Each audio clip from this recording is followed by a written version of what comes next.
আসসালামু আলাইকুম প্রিয় দর্শক, জানিয়ে দেব এখনকার গুরুত্বপূর্ণ টপ নিউজটি। পুরো নিউজটি উপস্থাপন করব আমি নিপা আক্তার শিমু। এবার বিস্তারিত খবর।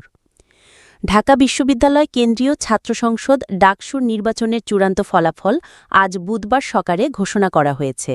শীর্ষ ৩ পদে কারা কত ভোট পেয়েছেন তা নিয়ে শিক্ষার্থীদের মধ্যে উৎসাহ ও আলোচনার কেন্দ্রবিন্দু তৈরি হয়েছে।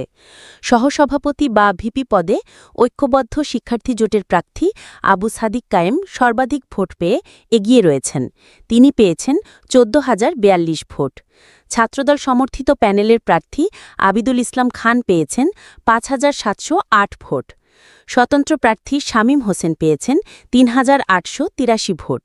আরেক স্বতন্ত্র প্রার্থী উমামা ফাতেমা পেয়েছেন ৩,৩৮৯ ভোট। বৈষম্য বিরোধী শিক্ষার্থী সংসদের প্রার্থী আব্দুল কাদের পেয়েছেন ১,১০৩ ভোট। প্রতিরোধ পর্ষদের প্রার্থী শেখ তাসনিম আফরোজ ইমি পেয়েছেন ৬৮ ভোট।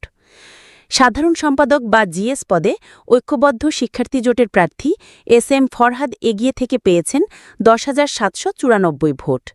ছাত্রদল সমর্থিত শেখ তানবীর বাড়ি হামিম পেয়েছেন ৫,২৮৩ ভোট। প্রতিরোধ পর্ষদের মেঘমোল্লার বসু পেয়েছেন ৪,৯৪৯ ভোট।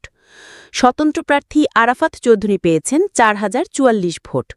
বৈষম্য বিরোধী শিক্ষার্থী সংসদের আবু বাকের মজুমদার পেয়েছেন ২,১৩১ ভোট। সহসাধারণ সম্পাদক বা এজিএস পদে ঐক্যবদ্ধ শিক্ষার্থী জোটের মোহাম্মদ মহিউদ্দিন খান সর্বোচ্চ ভোটে এগিয়ে আছেন। তিনি পেয়েছেন ১১,৭৭২ ভোট। ছাত্রদল সমর্থিত তানভীর আল হাদি মায়েদ পেয়েছেন ৫,০৬৪ ভোট। স্বতন্ত্র প্রার্থী তাহমিদ আল মুদ্দাসির চৌধুরী পেয়েছেন ৩,০০৮ ভোট। প্রতিরোধ পর্ষদের জাবির আহমেদ জুবেল পেয়েছেন ১,৫১১ ভোট। স্বতন্ত্র মহিউদ্দিন রনি পেয়েছেন ১,১৩৭ ভোট। বৈষম্য বিরোধী শিক্ষার্থী সংসদের আশরেফা খাতুন পেয়েছেন ৯০০ ভোট। স্বতন্ত্র আশিকুর রহমান জিম পেয়েছেন ৭৯৬ ভোট এবং স্বতন্ত্র হাসিবুল ইসলাম পেয়েছেন ৫০০ ভোট। প্রিয় দর্শক, এই ছিল এখনকার গুরুত্বপূর্ণ নিউজ। আরও গুরুত্বপূর্ণ নিউজ নিয়ে ফিরছি কিছুক্ষণের মধ্যে।